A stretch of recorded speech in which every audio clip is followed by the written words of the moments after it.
kon boog acca. En tout cas daal foofee ca Cambérène selon certains confrères yoo xam te ne nee nañu ñoom ñu ngi jot ay information ne am na ñaari mort pour l'instant ñu prudence yi pour l'instant ñu prudence rek waaye ñu ngi d'après Malamine Fall moo ko joxe. Malamine moom loolu la wax. même am na ñeneen sax ñoo xam te ne suñu groupe kii gars yi ñu ngi naan. waaw mais vérifier leen rek. waaw ñu vérifier rek pour l'instant naa ay diffusion fausse nouvelle ak ay sàmm moo gën de wax day leer.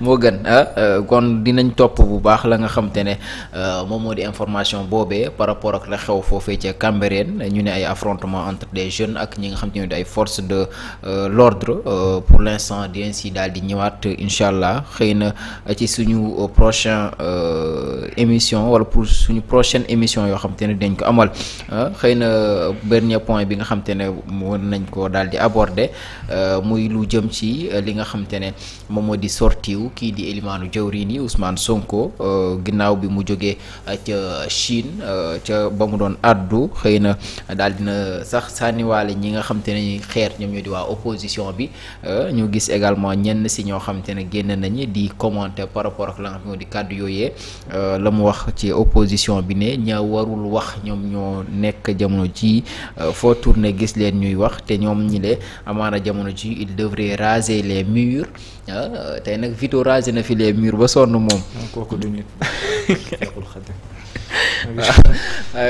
gis nañu daal ñenn ñoo xam te ne ñoom dañoo jàpp ne xëy na sortie boobee ku ci mel ne kii di. Thierno mooy lan ci français. xanaa di dox di làqatu du noonu c'est Omar. raser les murs du dox di làqatu. comme kaña rek jaar ci suuf noppi. ma kaña moom day raser. bu génnee xeer yi dal ko bu bañee xeer yi dal ko day dugg ci kàmb yeeg yooyu ak tinel yi. da ngeen bëgg wax Vito kaña. moom moo fi nekkoon di raser les murs de. Vito nagam yëpp dikkul de. xam naa ko. naan si xanaa célibataire bu yàggee da ngay kii xel mi day wëlbati.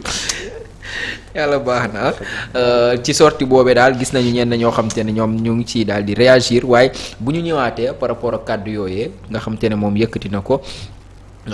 dem na sax ba ne amaana bu nekkoon ne moom moo nekkoon jamono ji ci donkaas gi xëy na yu bëri du demee ni mel yooyu ñooñu moo génnee li nga xam te moo di commentaire yooyu ku si mel ne Thierno Bokk moom jàpp na ne daal kàddu yooyu waru woon jóge ci moom waaye kii di Waly Diouf Bodian également mel na ne may ko si dara parce que moom mu ngi jàpp ne daal opposition bile daanaka daal xam naa ma ñëwal leen ci par rapport ak la nga xam te moo di texte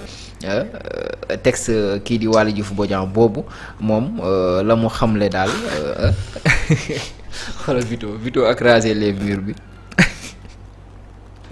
yaa ngi gis Vito. nee na nan la ñuy raser les murs xoolal.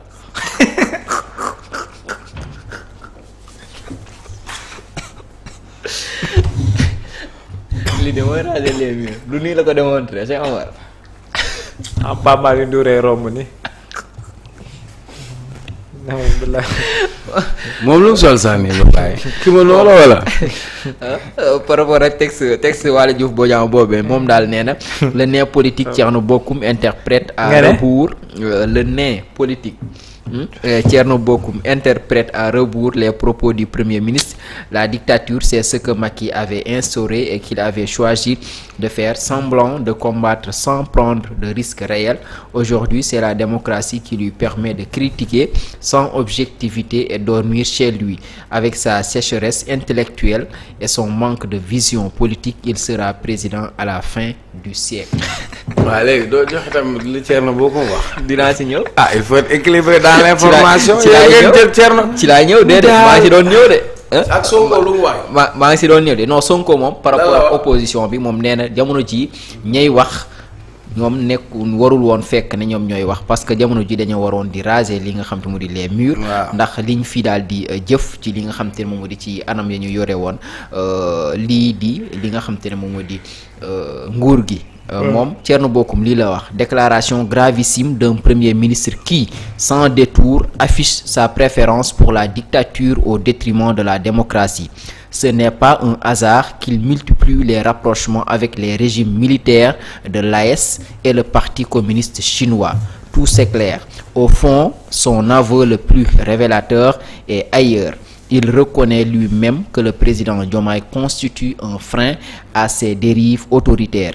Heureusement, Dieu veille sur ce pays et son choix manifestement s'est porté sur un président capable de limiter les excès de son propre premier ministre.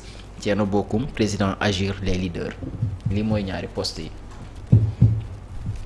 D'abord par rapport ak propos yi ak xëy na la waral li nga bon de toute façon pour man Ousmane Sonko voyage bi ñu dem en Chine c'était assez important ba la communication devrait se tourner et s'accentuer sur ce qu'il a eu à faire et je crois que loolu la wax bi mu ñëwee c'est un compte rendu du voyage et je crois que même sa cellule de communication n'est-ce pas Daouda a écrit si li nga xamante ni mooy moom la demoon wuti les accords yi mu demoon jëli ci Chine ak yépp mais malheureusement même en communication il suffit benn phrase média bi ak presse bi ils vont prendre cette phrase loolu la ñuy gën a mettre en relief plutôt que ci li nga xam ni moo ëpp solo alors qu'on préfère nekk ci détail bu ndaw déjà avant moom muy voyager ñu ngay wax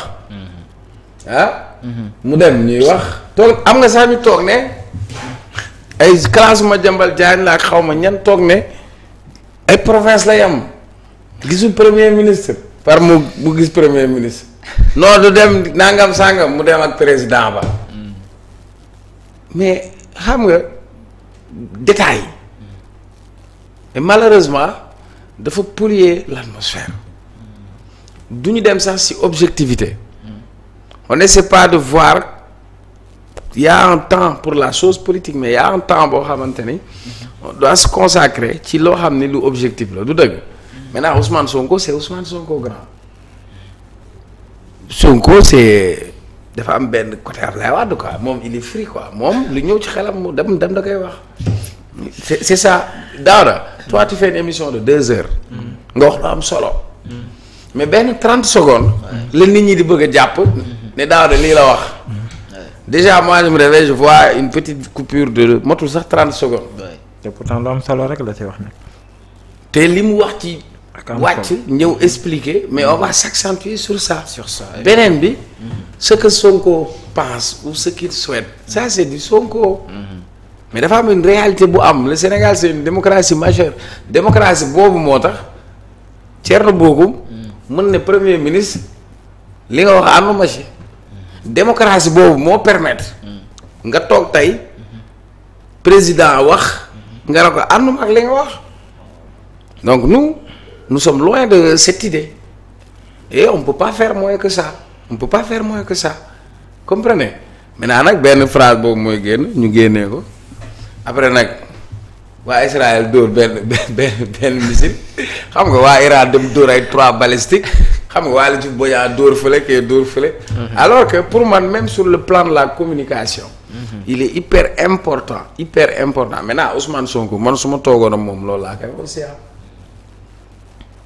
parce que moom mbaxaneem sax bu ko am na ku ma dégg mu naan dafa dem sol kol Mao yére Mao vous comprenez dafa dem sëgg ci sujjóot ci Mao mais attendez yow lan moo tax ñuy dem ci ay gerbes de fleurs wala etc donc nous sommes trop sur de petits détails et il a parfaitement raison lii kii doon jouer sama copain xam nga raser les murs loolu waxu tubaab la sax dafa am ñoo xam dañoo war a muuma def footballu muuma ne patt may ñu am ñoo xam ne devraient avoir honte de l'ouvrir des gens qui ont pillé les ressources du Sénégal ñoo xam ne dañ leen dénk alalu réew mi ñu dëmm ñu ŋacc suñu deret ba pare bëgg a takk rajo ñooñu amuñu lu ñu war a wax waaw dafa fekk ñu nekk ci réew moo xam ni dañ fi bàyyi ay règles ay présomption d'innocence ay lii mais am na ñoo xamante ni waruñu woon wax sax il a parfaitement raison asalaamaaleykum. d'accord jërëjëf. c'est réalisateur dafa gaaw moom li ngay xalaat la lay wan dafa aay de ah. waaw laay. bisu la wala da cee yàgg nag da koo tarbiyu nag. kay xam mu ngay stage. de baax na si Sénégal la yàgg nañ sonal ay stagiaire. waaw bari na si de. Sénégal daal xam nga dañu nekk ci ay détails et malheureusement. c'est normal moi damaa yërëm Sonko quoi parce que. responsabilité ak yéene ak li mu am yëpp dafa am ñoo xam ne ñoo jonkan rek ku selam sa wujju du set jonkan bi mooy ñi nga xam ni dafa yàq seen plan de carrière Sonko kat daa ñëw fekk gars yi bëri amoon plan de carrière ak ñoo xam ne ñu la nga amoon ci benn système mais quand il est venu daf leen wekk teg na le quoi et puis maintenant c'est les feuilles mortes et puis voilà il faudra qu'il fasse focus ci li nga xamante ni moom la ko Sénégalais dénk voilà loolu la. d'accord léegi nag lu mu fi mën a wax. Sonko yow laay waxal woyofal bi barki Rasulaay da lay ma si àttama ak yow. woyofal bii nii. non woyoful dis gan la def fu ma toog naa ko wax. mu ngi diis. waaye yow mu ngi rey nit ñi laa la wax nga naan mu ngi diis. Sénélec. Birame Souleye ministre énergie Ousmane Sonko Bassirou Diomaye Faye. woyofal bi diisal la. man woyofal mooy sama combat fi mu toll nii. jërëjëf fin du mois lay toll. xam non du fin du mois grand. li ma wax ni c'est li ma wax ni. boo chargé non li may wax ni ce n'est pas par rapport ak fin du mois. demal kër locataire. c'est pas un problème yàlla mu ngi may dimbali am naa lu ma ko mënee. du dëgg mais le vrai problème des Sénégalais aujourd'hui mooy woyofal bi rey na Sénégalais alaaji. compteur boo romb mu ngay signaler rouge tiit mel ni nit ñi dañ leen branché appareil cardiaque. alerte. comprendre nga que Sénégal am na gaz am na pétrole et alors. min tampi min maa yi quoi c'est de l'escroquerie quoi weer bu dee boo jëndee léegi 5000 ñu ne la am nga 54 mu daw 2 jours nga dàqantewul journée boo am duggal léegi moom woyofal bi daa mel ni am nattal moom ñoom nga koy nattal rek quoi rey nañ ñu dee nañ min maa yi quoi courant coût de l'électricité soo ko toog na nee na Sénégal mooy 3e réew boo xam moo gën a cher mais ça c'est de l'escroquerie ñoo ngi ñuy bëgg a rey dem ci ay këru famille yoo xamante ni compteur classique lañ amoon kër goo xam ne benn loxoo fa am nga ñëw ne leen dañ leen defal compteur digital boo leen ko roofalee ba pare ne leen amee nga fi bor 500000 chaque weer nga obligé ko mu dugal 50000 francs ba pare doo ko mën a jënd courant c'est pas juste. loolu métti na de. il faut qu'on en parle et je vais en parler. alaaji xoolal bii nii. bañu ma ci dara bañu ma si dem summeeku sol kimono jàkkaarloo. barke courant baa ngi bëgg a rey. lu noble la de. loolu benn des na beneen waaw man damay wax te dama bàyyi. ministre de la santé moom nu mu tudd. est-ce que mu ngi si réew mi moom. Thiam. non yow sax xamoo nu mu sant. Ibrahima waaw. nay dem si hôpitaux yi xam la moo ci xew. Ibrahima Sy dem naa fii barki démb ab hôpital ñu ne ma amuñu kii fil de suture. amuñu pansement amuñu compresse. ce n'est pas normal. il y a des choses élémentaires et basiques. il faut qu'on règle ça. et ça c'est urgent. maintenant am na ñu may toog ñu naa la oui c'est-à-dire le plat le kii xaaruma lool de lii nii c'est tout de suite c'est urgent il faut régler ça voilà. waaw loolu de combat bu noble la. ma ne kii bi moom. ku leen ko waxul woowoo leen dëgg. lii moom faw ñu lijjanti ko. bari na ñu koy jooy lool sax. ma ne par rapport ak la nga xam te moom moo di. alaaji soo bëggee dimbali nit da nga koy wax dëgg. di ko ubbil ay bëtam muy xool li xam lan moo xew c'est ça la vérité. les Sénégalais souffrent dans les hôpitaux et ce n'est pas normal. nga dem ci hôpital. hôpital léegi daa mel ni privé. ku amul. moyen doo dem ci clinique bi ñan ñoo fay fajaate professeurs yi nekk dans nos hôpitaux ñoom ñu am seen ay clinique yow balaa ñu laa faj analyse rek budget la et c'est pas normal. on n'entend pas le ministre de la santé nay sol blouse di dem ci hôpital yi guddi di xool ci yenn condition la ñu nekkee Sénégalais man maa dem polyclinique barke alxuraan karim daawda dama dem for benn waajoo xam ne xel mi neexul ma fekk ñu dóor ko ay marto agressé ko ci guddi gi waaw ma romb mu tëdd nii ay nit wër ko sama xol mayu ma ko fay bàyyi ma ñëw ak état ma jël ko dugal ko sama oto. boo ko assisté. yóbbu ko polyclinique bi ma demee polyclinique fekk naa fa ay jeunes médecins ay jàmbaar lañ parce que seexlu wuñ ko xam le ma la. malgré risques yi mais man xam naa ni amuñu moyen. daf ma wax demal il faut nga dem jëndi ci pharmacie bi ma ñëw ci biir hôpital bi. amuñu compresse. te est-ce que door nga ko amuñu fil de suture parce que waa ji fii dafa toj fii daa bopp bi daa xar. après dama dem Blaise Diagne ci pharmacie bi nekk foofu pour ne kooku na ma jaay kooku ne ma compressé rek la am ma jóge fa demati Abbas Ndao. pendant tout ce temps. waajaa ngi tëdd mu ngi naaj. vous imaginez. nous sommes en 2025. loolu dañu bëri di dee. sunu hôpitaux yi amu ko quoi après ñu ministres yi séminaire message yooyu neew ma ci de santé bi nañ ko régler bu dee mënuñu ko régler il n'a qu'à décliner mais il faut qu'on règle le problème du bien-être des Sénégalais. grand Sénégalais amul problème des choses simples lañ soxla. voilà.